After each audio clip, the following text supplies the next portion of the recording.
Screen પર દેખાતા આ દ્રશ્યો સુરત શહેરના ચૌટા બજાર વિસ્તારમાં આવેલ દલાલ ચેમ્બરના છે।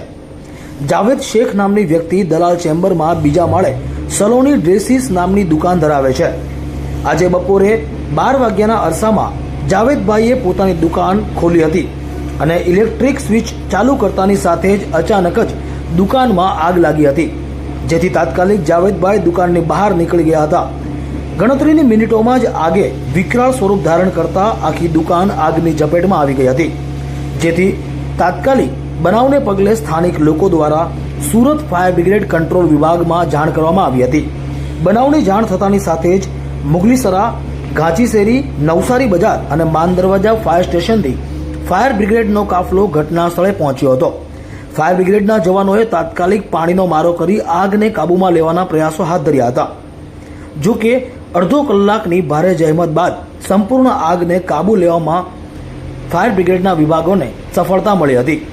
ઉલ્લેખનીય છે કે આ આગના બનાવમાં દુકાનમાં રહેલ લેડીઝ ડ્રેસનો સામાન તથા ફર્નિચર, ઇલેક્ટ્રિક સામાન સહિત સંપૂર્ણ દુકાન આગમાં બળીને ખાક થઈ ગઈ હતી। સદનસીબે આ બનાવમાં કોઈપણ પ્રકારની જાનહાનિ થવા પામી ન હતી। GD news Gujarat, Surat.